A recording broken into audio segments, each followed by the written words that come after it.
دو چیزیں ہمارے ہاں سوسائٹی میں، گھر میں، ملک میں اصلاح کے لیے بہت ضروری ہیں۔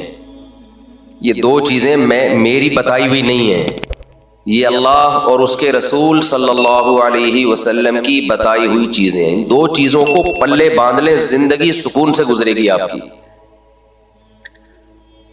اگر آپ اپنی زندگی میں لے آئے تو آپ کی زندگی سکون سے، اگر قوم من حیث القوم اپنی زندگی میں لے آئی تو قومیں سدھر جاتی ہیں، سنور جاتی ہیں اس سے۔ دیکھو اس وقت ملکی حالات میں سب پریشان ہیں، کوئی کس کو ذمہ دار ٹھہرا رہا ہے، کوئی کسی پہ بلوا ڈال رہا ہے کہ فلاں نے ایسا کیا، فلاں نے ایسا کیا، فلاں نے ایسا کیا۔ اگر ہم دو چیزوں کا اہتمام کر لیں، اپنی نجی زندگی میں بھی اور قومی سطح پہ زندگی میں بھی، بہت سارے حالات ہمارے سیدھے ہو سکتے ہیں۔ ایک، جب تک کسی خبر کی پوری تحقیق نہ ہو جائے، اور تحقیق ریسرچ پیپروں سے نہیں ہوتی، یہ خوب سمجھ لو۔ جو جھوٹ بولتے ہیں وہ ریسرچ پیپر بھی غلط لکھ سکتے ہیں۔ تحقیق ہمیشہ اس فیلڈ کے ماہرین سے، اگر کوئی علم کا شعبہ ہے اور اگر کسی کی ذات کے بارے میں الزام ہے تو اس ذات سے جب تک رابطہ نہ ہو جائے، یا اس کے قریبی متعلقین سے جب تک رابطہ نہ ہو جائے، وہ متعلقین جن کا اپنا مفاد نہ ہو، جب تک ان سے رابطہ نہ ہو جائے، کسی شخص کے، کسی ادارے کے، کسی قوم کے بارے میں رائے قائم بولو مت کرو۔ ایک طوفان بدتمیزی سوشل میڈیا پہ، ہر شخص ملک کے خلاف بکواس کر رہا ہے، ہر شخص ملک کے خلاف بول رہا ہے۔ مجھے ان بولنے والوں پر اشکال نہیں ہوتا، وہ تو ایجنٹ ہیں، بیٹھے ہوئے ہیں اس کام کے لیے۔ اشکال ہوتا ہے نیچے کمنٹس دیکھ کے، لوگ اس کو سچ سمجھ رہے ہیں، بولے جا رہے ہیں، بولے جا رہے ہیں، بولے جا رہے ہیں۔ ہر دوسرا کلپ آپ دیکھ لو، شارٹ کلپس آ رہے ہیں نا آج کل، اتنے ان کے ویوز ہیں، اتنے ملینز اور اتنے کمنٹس، تو اندازہ ہوتا ہے کہ سوشل میڈیا کو یہ پاور حاصل ہو گئی ہے، وہ ایک باقاعدہ فوج ہے، کسی بھی ملک کی ایک آرمی بن چکی ہے، جو حکومتوں کو گرا بھی سکتی ہے اور حکومتوں کو بنا بھی سکتی ہے۔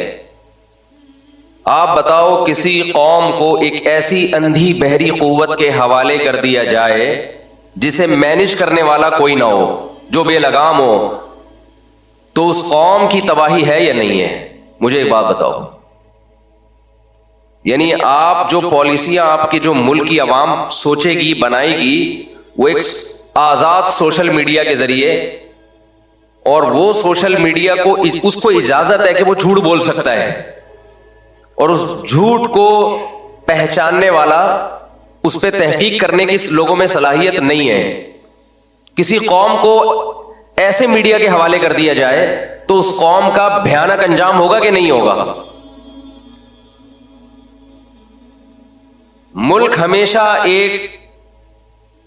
ملک جو چلانے والی قوتیں ہوتی ہیں وہ ہمیشہ ایک منظم ادارے ہوتے ہیں یا منظم حکومتیں ہوتی ہیں، چاہے وہ سیاسی ہوں، چاہے وہ فوجی ہوں، ہمیں اس سے بحث نہیں ہے۔ وہ صحیح بھی ہو سکتے ہیں، وہ غلط بھی ہو سکتے ہیں، اس سے بھی ہمیں بحث نہیں ہے، لیکن کنٹرول اداروں کے ہاتھ میں ہوتا ہے یا حکومتوں کے ہاتھ میں۔ حکومت بھی ایک ادارہ ہے نا، ایک منظم، ایک مینجمنٹ کو حکومت کہا جاتا ہے۔ اگر سوشل میڈیا کے حوالے قوم کو کر دیا آپ نے، تو بھائی سوشل میڈیا پہ تو جو جتنا زیادہ وائرل ہوگا اس کا اثر اتنا زیادہ ہوگا، جو جتنا اچھا جھوٹ بولنا جانتا ہوگا اس کی بات اتنی زیادہ پھیلے گی۔ اچھا جھوٹ بولنا کسے کہتے ہیں میں آپ کو بتاتا ہوں ابھی۔ آپ کہیں گے جھوٹ تو جھوٹ ہے، اچھا کیا؟ بہت لوگ بڑے اچھے طریقے سے جھوٹ بولتے ہیں جو کہ آج کل بول رہے ہیں۔ میں اپنی بات کر لیتا ہوں، میرے بارے میں ایک کلپ چلا ہے ابھی، ایک صاحب نے ڈراپ شپنگ کو پروموٹ کرنے کے لیے، ایک تو یہ بات خوب اچھی طرح سمجھ لو، آج کل نا آپ کا کلپ وائرل اس وقت تک نہیں ہوگا جب تک آپ اپنے کلپ میں 2-4 گالیاں مولویوں کے لیے نہ نکالو۔ آپ اس کے بغیر آپ کا کلپ چلتا ہی نہیں ہے۔ لوگ کہتے ہیں فلاں ہمارا نام لگا کے اتنے اپنے کلپ چلا رہا ہے، حالانکہ وہ ہمارا نام لگا کے چلا رہا ہوتا ہے، جھوٹ وہ بول رہا ہوتا ہے، بدنام کس کو کر رہا ہوتا ہے؟ دوسرے کو کر رہا ہوتا ہے۔ مثال کے طور پر میں یہ سوشل میڈیا پہ بڑے مشہور ہیں، فرض کریں میں نے کہا یہ دیکھو میرا نام لگا لگا کے اپنے کلپ کو وائرل کر رہے ہیں، حالانکہ میرا مقصد یہ ہوگا کہ میں اس کا نام استعمال کروں تاکہ اس بہانے میرا یہ والا کلپ کیا ہو جائے؟ وائرل ہو جائے۔ لوگوں میں اتنی سینس نہیں ہوتی کہ بے بھائی جو کام یہ کر رہا ہے، الزام تم کس پہ لگا رہے ہو؟ تم اس پہ لگا رہے ہو، حالانکہ اصل میں یہ چالاکی کر رہا ہے، لیکن یہ اتنا مکار اور اتنا چالاک ہے کہ اس کا مقصد تھا کہ میں مارکیٹ سے، میڈیا کی دنیا سے چونکہ شارٹ ہو گیا ہوں تو اب میں نے اپنے آپ کو وائرل کیسے کرنا ہے، تو بھائی کسی مشہور پہ کوئی الزام لگاؤ۔ اب الزام مل نہیں رہا تو یہ الزام لگا دو کہ یہ مشہور میرا نام استعمال کر کے مشہور ہو رہے ہیں، ٹھیک ہے نا؟ چالاکی سمجھ رہے ہیں؟ ہوشیاری سمجھ میں آ رہی ہے؟ نہیں آ رہی میرا خیال ہے۔ تو ایک صاحب ہیں، وہ ڈراپ شپنگ کے حوالے سے انہوں نے کلپ بنایا میرے خلاف، سبھی علماء کے خلاف بنایا، میرے کیا؟ اس میں کہا ان علماء کو ڈراپ شپنگ کا کچھ پتا نہیں ہے، یہ گھروں میں بیٹھے ہیں، مسجدوں میں بیٹھے ہیں، مدرسوں میں بیٹھے ہیں، اور ڈراپ شپنگ کو انہوں نے حرام کہہ دیا، اور پھر میرا نام لیا کہ 2014 میں مفتی طارق مسعود صاحب نے یوٹیوب کو حرام کہا، جس کی وجہ سے میرا اپنا چینل میں نے بند کر دیا۔ 2015 میں ان کا اپنا چینل بنا تو انہوں نے جائز کر دیا۔ تو یہ مولوی لوگ جب اپنے چکر میں ہوتے ہیں تو یوں کرتے ہیں اور فلانا، اور نیچے لوگوں نے اس کو نا لو یو اور پھول اور وغیرہ وغیرہ۔ کسی کو یہ میں دیکھ رہا تھا درجنوں کمنٹس میں کوئی ایک کمنٹس ہو جو اس سے مطالبہ کر لے کہ یہ جو تم نے مفتی طارق مسعود پہ الزام لگایا ہے اس کی کوئی ثبوت، کوئی دلیل کہ 2014 میں حرام کیا، 2015 میں حلال کر دیا، اور ڈراپ شپنگ کو ناجائز کہتے ہیں یہ لوگ، ان کو ڈراپ شپنگ کا کوئی پتہ ہے ہی نہیں، اس میں بہت سارے الزامات ہیں۔ اور پھر آگے دیکھو یہ مولوی ایسا ہی ہے، یہ بالکل وہ اسٹائل ہے جو زلیخا کا اسٹائل تھا جب یوسف علیہ السلام پہ اس نے تہمت لگائی۔ زلیخا بند کمرے میں یوسف علیہ السلام کو زنا کی دعوت دیتی ہے، ایسا ہی ہے نا؟ ہمارے پاس جو اللہ کا کلام پہنچا وہ جھوٹا نہیں ہو سکتا، اس میں جو اللہ نے ہمیں خبر دی، جو نیوز تھی ہمارے پاس، وہ کیا تھی کہ کوشش کس نے کی ہے بدکاری کی؟ بول لو نا بھائی، زلیخا نے۔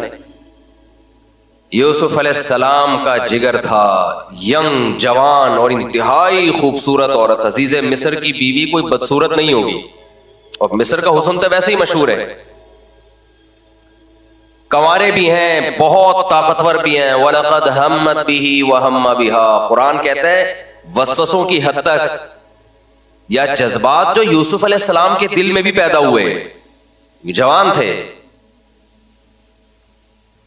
رغبت پیدا ہوئی، لیکن کیا فرمایا؟ معاذ اللہ انہ ربی احسن مثوایا،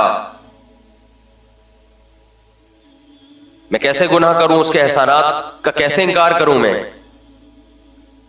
اور دروازے کی طرف دوڑے بچنے کے لیے۔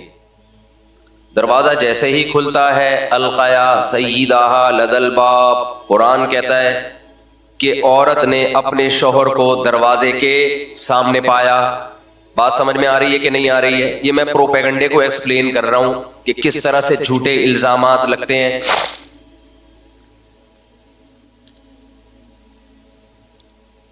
الفیا سیدہا لدى الباب۔ اب زلیخا کا کانفیڈنس دیکھیں، اگر زلیخا اس زمانے میں ہوتی اور انسٹاگرام پہ اپنا ایک چینل بناتی اور توبہ نہ کی ہوتی اس نے اس جرم سے، جو تو آپ سوچو کہ اس وقت اس کو پیسے کھلا کے کتنے زبردست زبردست پروپیگنڈے اس کے ذریعے کروائے جا سکتے تھے۔ کیونکہ جھوٹ بولنے کے لیے سب سے پہلے یہ ضروری ہے کہ جھوٹ بڑے کانفیڈنس کے ساتھ بولیں۔ آپ اگر جھوٹ بولتے ہوئے ذرا سا آپ کنفیوز ہو رہے ہیں، لوگ سمجھ جائیں گے یہ جھوٹ بول رہے ہیں، بڑے کانفیڈنٹلی آپ جھوٹ بولیں، تھوڑا ہنسے بھی مسکرائے بھی، اس طرح سے ہوتا ہے جھوٹ۔